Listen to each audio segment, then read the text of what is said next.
지난 시간에는 세숭배 사상에 대한 그 문징, 춘추자시정, 서공 17년조에 대한 상세한 기록, 이것을 가지고 고대의 문헌에 반영된 세숭배 사상을 봤습니다.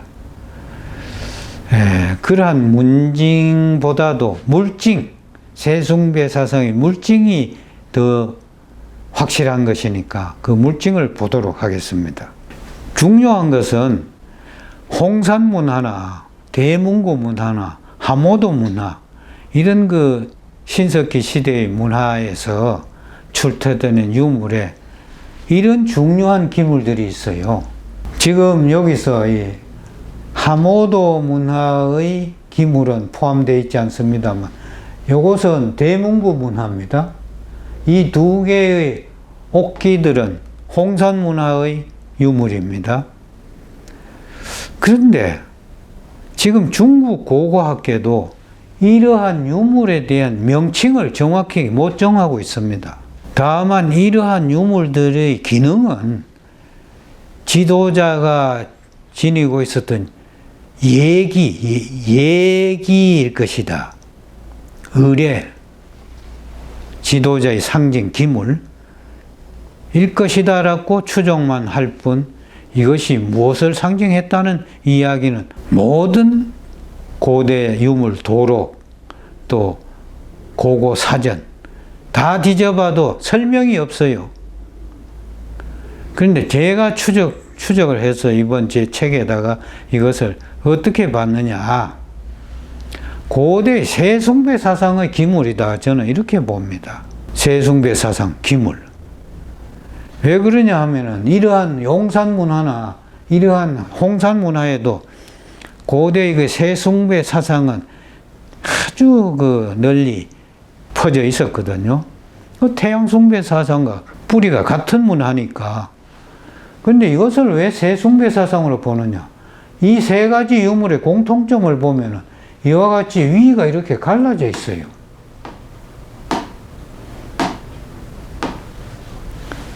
새의 날개처럼. 동시에 요 앞이 이렇게 톡 튀어나왔어요. 새의 머리처럼. 요게 완전히 새의 머리고 여기 새의 날개인데, 이러한 양식의 변천 과정이 신라 조익형 관식하고 같습니다. 신라 새날개 장식. 신라 새날개 장식이 요게 새고 요 가운데 고고학계에서 삼산형이라고 말하는 것을 제가 그 솔개의 정면에서 보는 도안 또는 매의 정면 도안, 곧 변이라고 했거든요. 변이라는 것은 우리말로 말하면 곡갈을 말하는데, 곡갈은 정상 우두머리, 수리를 곡갈이라고 해요. 수리, 매의 정상 모양이다. 그래서 중국의 그 문헌을 보면은 앞에 그 우리말로 말하는 서문이 있잖아요. 서문을 어떤 책에는 서문이라 안 하고 변언이라 그럽니다. 변환할 때 변자에 말씀 언자. 그게 변자가 그때는 수리 변자도 되지만 머리 변자입니다. 머리. 수리의 머리, 매의 머리. 그래서 변언은 머릿말을 말하거든요. 그래서 이것이 변관이다 이 말이에요. 지금까지 그 어의를 영 다르게 해석함으로써 고대의 이러한 문화 양식의 본 뜻을 해독하지 못한 점이 많습니다. 제가 이번에 책에서 그런 것을 밝혀냈는데요. 이것은 바로 그 변의 모습이고 이것은 조익형의 날개 모습이다. 다만 이것이 이 사람들이 여기 이름 붙이기를 장하 Y형 기라 이렇게 중국 사람들은 말해요. 장하라는 것은 이것이 노루가 아주 늙으면은 이 어금니가 툭 튀어나옵니다. 입술 밖으로. 산돼지도 그렇지만은 노루도 그래요. 노루가 이 어금니가 이렇게 밖으로 나와서 길게 되는데 그 노루의 어금니를 가지고 이거는 나무 목질 부분인데 여기에 홈을 파고 요걸 장아 노루 어금니를 딱 끼워 놨단 말이에요. 그리고 여기에는 이렇게 주름 비슷한 이걸 쳤어요. 새의 목을 보면 이렇게 주름이 져 있어요. 그래서 이 전체는 새를 나타냈다. 솔개. 지도자가 솔개니까 또는 매. 이런 형태를 나타냈다. 그리고 이것을 솔개로 보지 않고 중국 사람들은 모양이 Y자와 같으니까 Y형 물건이다 해서 Y형이라고 해요. 이건 이름이 뭐 좀 곤란한 이름이 아니겠습니까? 중국 고고학계에 한번 새로운 해석을 제시해야 될 문제라고 봐요. 고대 문화에 대한 해독, 중국 사람들이 하지 못한 해독, 이건 마찬가지입니다.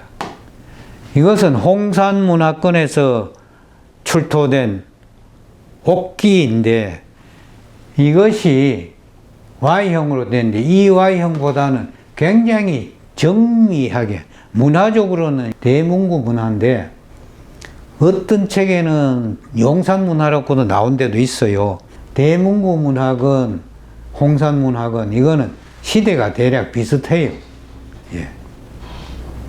여기 보다시피 대문구 문화가 BC 4500년에서 BC 2500년 상간이고 홍산 문화도 역시 BC 4500년에서 BC 3000년 그 사이의 문화라고 보기 때문에 비슷한 시기의 문화인데 이 홍산 문화에는 이런 옥기가 나왔어요. 이 전체가 새의 머리라고 봐야 됩니다. 이건 날개고 이건 주둥이고 이거는 눈이고 이것은 입이고 이거는 코고 아주 정밀하게 표현했어요.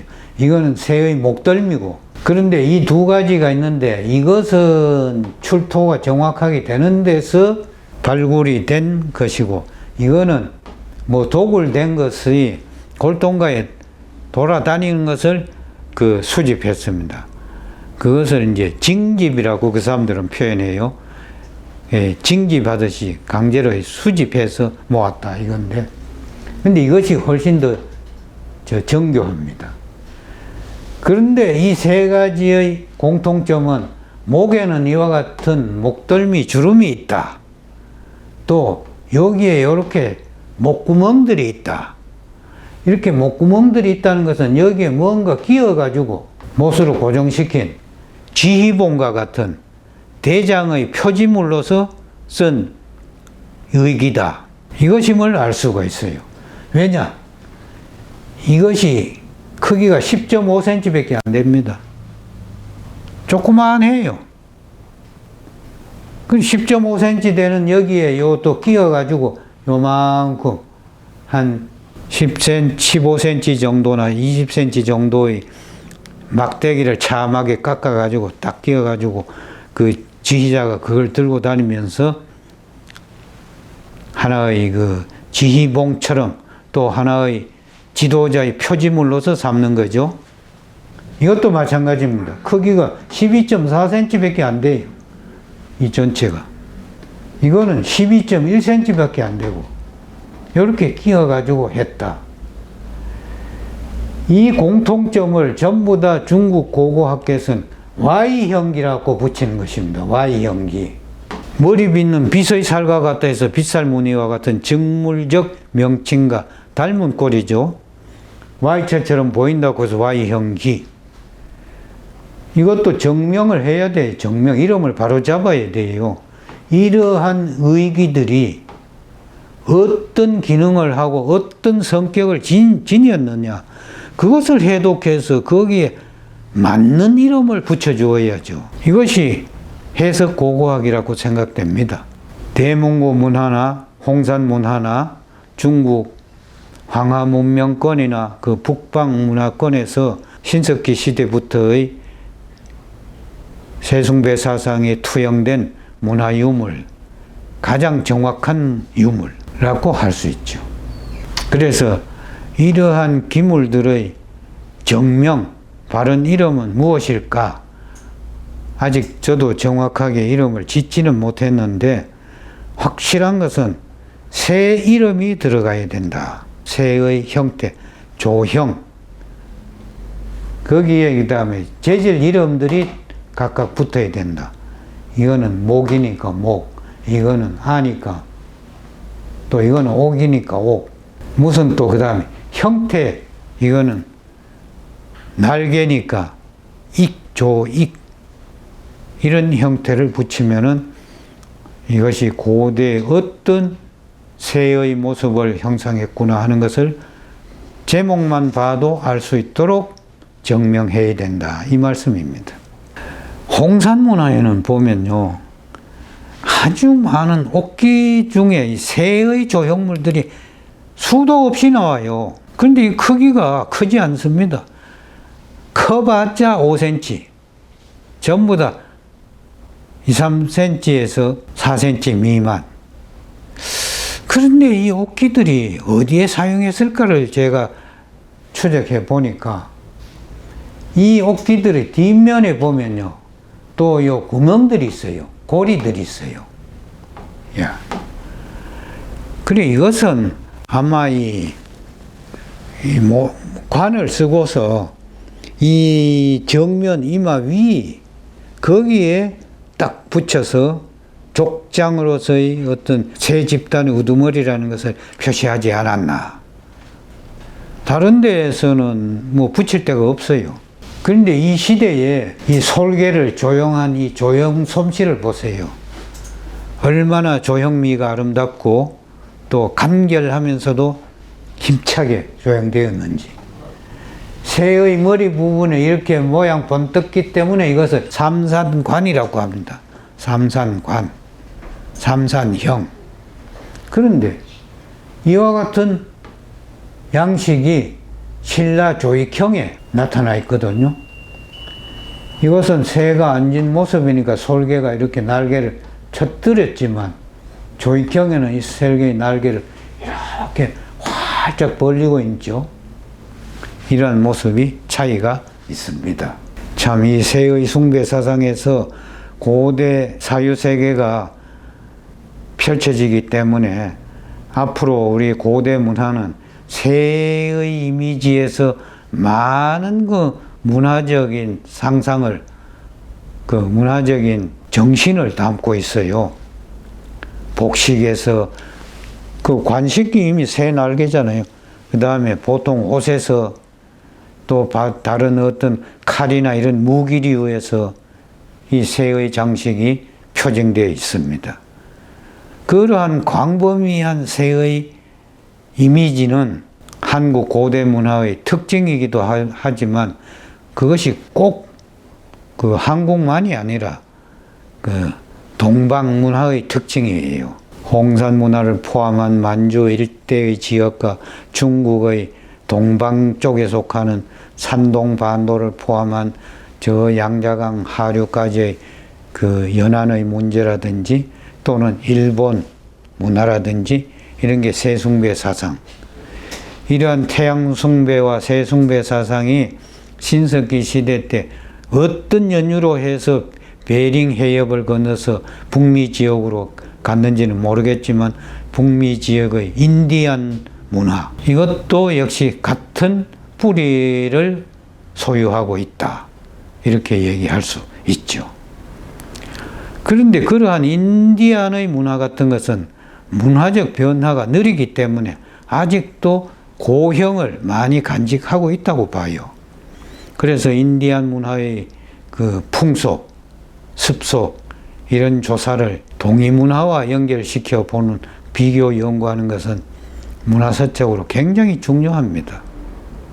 그런 것을 집중적으로 만나볼 수 있는 곳은 소니언 박물관, 뉴욕의 소니언 박물관, 거기에 가면은 또 이 인디언 민족 박물관이 있는데, 그러한 곳에 가면은 인디안의 문화가 집중적으로 모아져 있기 때문에 종족 그러한 문화를 통해서 인류 공동문화, 인류 정신 이런 것을 연구할 수 있다고 봅니다.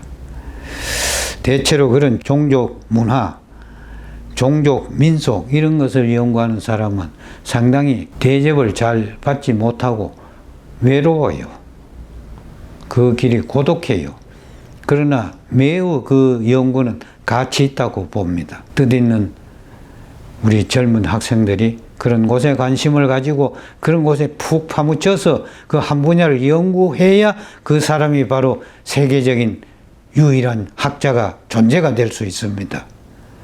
그저 취직이나 하려고 말이지 월급제나 되려고 하지 말고 국가 장학금을 받아서 그런 데 가서 한 20년 푹 깊이 연구하면서 나오면은 그게 바로 세계적인 학자가 되는 거예요.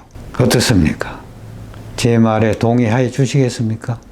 저 새의 유물을 좀 더 보겠습니다. 지금 이것은 왜 제시했느냐?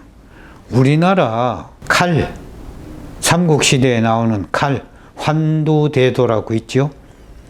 자루 부분이 둥그렇고 큰 칼, 환두대도.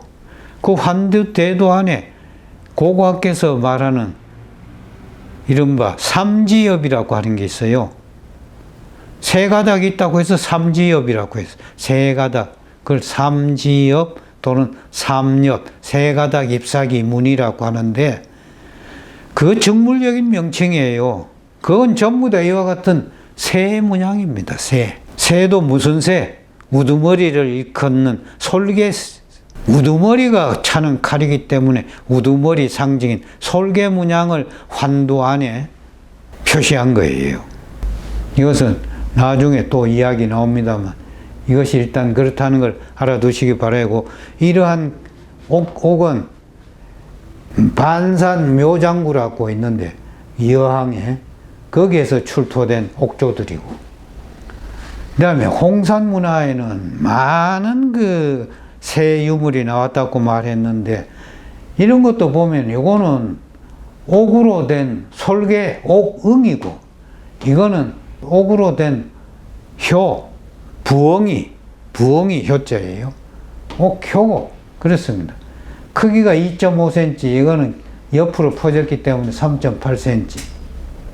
연용성 박물관에 있는데 연용성 박물관도 근래 아주 크게 지었습니다. 중국은 박물관을 곳곳에, 과거에는 이 사람들 경제력이 없어서 유물 창고에 그냥 쌓아두기만 하고 건물을 못 지었는데 요즘은 발달된 건축설과 그 건축 자재 가지고 철강제 가지고 무지무지하게 크고 화려하게 박물관을 지어서 그네들의 유구한 문화재들을 진열을 하고 있어요. 그런데 연용성 박물관 같은 데 가면 고구려 유물을 그들의 유물로 같이 포함해서 그것이 동북 공정의 어떤 상징적인 물건처럼 해놓고 있는 점에는 좀 화가 많이 나고 있습니다. 그런 점은 우리가 좀 더 중국과 관계를 학문적인 교류를 통해서 시정하도록 해야겠지요. 막무가내기로 동북 공정에 대한 반대만 하고 하면 그 사람들 감정만 상하고 그럴 수도 있어요. 슬기롭게 실리를 통해서 할 필요가 있습니다. 자, 제가 이 세문화를 중국 유물을 자꾸 들어서 미안한데 우리나라 유물도 앞으로 나오니까 일단 중국 유물이 보다 상대의 문화이고 보다 확실하고 이렇기 때문에 예를 드는 것입니다. 자, 이 옥으로 된 봉황이기 때문에 옥봉이라 그래요. 얼마나 정미한 아름다움을 가지고 있습니까? 이것이 안양 그 소둔촌 은허에서 부호묘에서 나온 거예요. 76년도 출토됐습니다. 크지 않아요. 11.3cm니까. 이 봉황의 벼슬을 상징한 거라든지 이러한 조형 미감, 각 옥이라도 뭐 허연 옥도 있는데 이와 같이 반투명체의 옥, 상나라 때 이야기예요. 3100년 전의 이야기입니다. 이게 3100년 전.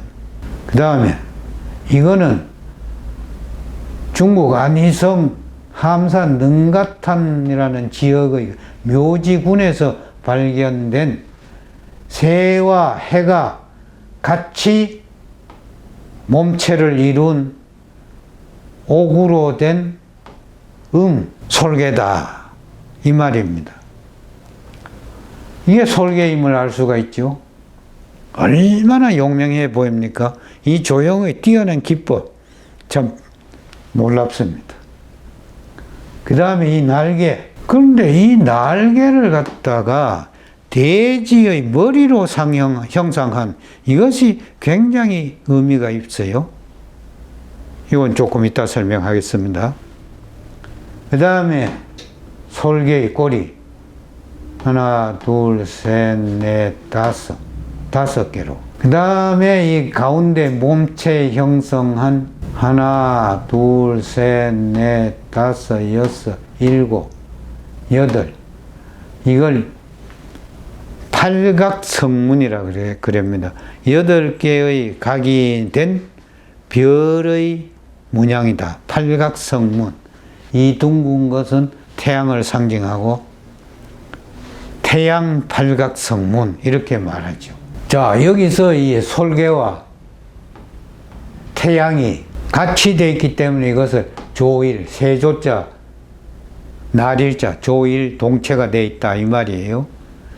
그런데 이 날개를 돼지로 한 거 이것이 뭐냐? 이것을 뭐 설명한 중국어에 어떤 설명도 없어요. 그런데 저는 이것이 굉장히 궁금해서 해독해 보고자 했습니다. 이것은 뭐냐? 이 돼지를 12지로 말하면 돼지 해자라 그러잖아요. 해. 그 돼지 해자가 우리말의 태양을 해라고 하잖아요. 그 말과 일치되는 어떤 표지물이 아니냐. 그 일치되는 표지물이라면은 우리말의 해라는 것이 이 능가탄 안희성에서도 고대에는 태양을 해라고 말하지 않았느냐. 그것이 고동이족들의 고유한 의미 아니었느냐. 그러한 고동이족의 태양을 해라고 말하는 것은 바다를 건너 한국에만 남아있고 중국에는 해라는 말은 사라지고 태양이란 말만 있는 그 고동이족 언어의 잔존 형태를 이것으로서 알 수 있지 않느냐. 이것이 태양과 새의 동반된 조형물인데 날개를 이와 같이 빛나는 햇살로 하기 위해서 해라는 돼지 머리를 가지고 했다. 이것이 굉장히 고대인들만이 생각할 수 있는 복합적인 상상의 조형의식이라고 생각을 해요. 그렇게 봅니다. 자, 그런데 여기 우리가 삼족이라고 하는데 아까 앞에서 제가 삼족이라고 하는 이 삼족이란 말은 신화적인 어떤 그런 부회된 느낌도 있지만 실질적으로 청동기를 보면 이와 같은 두 다리에 뒷다리, 보조다리가 있어서 삼족이 돼요. 이러한 삼족이라고 해서 일단은 그것은 삼족이고 그 다음에 이와 같은 솔개형 이런 청동기물을 만들 때는 용맹한 솔개나 이러한 것을 만들지 뭐 까마귀 따위의 그런 까마귀는 맹금류가 아니지 않습니까? 그런 것을 이 기물의 형상으로 안 삼습니다. 그 솔개. 근데 솔개의 색깔이 검기 때문에 그것이 현조. 그 현조를 한대의 논형을 쓴 왕충이라는 사람이 왕충의 논형. 거기에 이 삼족응을, 그 현조를 삼족오로 까마귀 오자로 잘못 표기함으로써 그것이 그냥 후인들이 그대로 받아 써가지고 삼족으로 굳어졌다. 이와 같이 서주시대에 응형 이러한 삼족 응형이 청동기가 있는데, 한대의 벽화에 보면은, 지금 여기 벽화는 제가 도판을 인용하지 못했습니다만, 다음 시간에 한대 벽화의 3족 오로 된 벽화, 한대 모아도 그것을 음으로 안 되고 오로 나약한 불이, 까마귀와 같은 불이, 이와 같이 구부러지고 날카로운 불이가 아니라 그냥 뾰족한 불이로 표현되긴 했어요. 그러니까 왕충도 그것을 응이 아니고 오로, 까마귀로 인식을 했지 않나 싶습니다. 예, 그 실물을 보이겠습니다만, 하여튼 이 시대 때 이와 같은 세숭배 사상의 유물이 있다는 것 아시고요. 그 다음에 이 서주시대보다도, 이건 동주도 아니고 서주시대입니다. 3100년 전에서 2700년 전이에요, 이게 서주시대가. 은허 때서, 은허 안양 소둔촌 부호묘에서 나온 호준이라는 게 있어요. 호준. 이 효가 솔개효자입니다. 부엉이 효기도 하고, 이 부엉이 효인데, 죄인이 죽으면은 그 목을 자르잖아요. 그 잘린 목을 거리의 이 삼각 거리를 해놓고 거기다 매달아요. 목을 매다는 거, 그걸 효수라고 합니다. 이 부엉이 효자의 머리수. 자, 그러면은 이건 굉장히 저의 상상력인데, 왜 부엉이 효가 죄인의 머리를 단 거기에 효수라고 했을까? 저는 이런 상상을 해봤어요.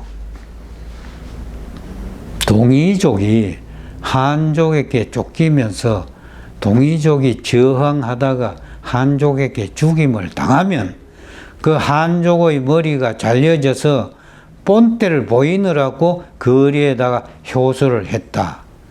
그리고 효수를 한 머리는 동이족의 그 어떤 동이족들과 한족의 싸움은 아주 치열했습니다. 판천대전을 비롯해서 그러한 문헌적인 기록이 확실치 않으니까 그런데, 치우와 황제의 싸움이 판천대전이거든요.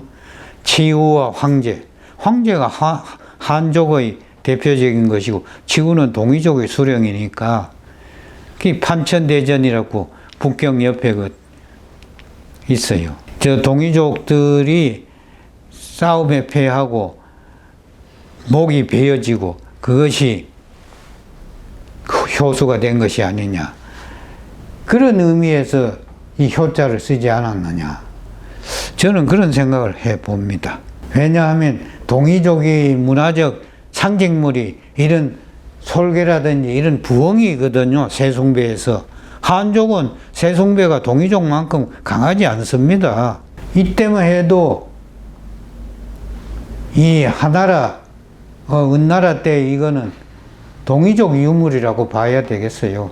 이것은 부엉이를 청동기의 기물로 했고, 여기도 보면 두 다리와 이 꽁지를, 이걸 미우탱지라 그랬는데, 꽁지의 깃이 탱지, 땅을 지탱하고 있다. 미우탱지, 이것이 1족이고 이것이 2족이고 3족이다.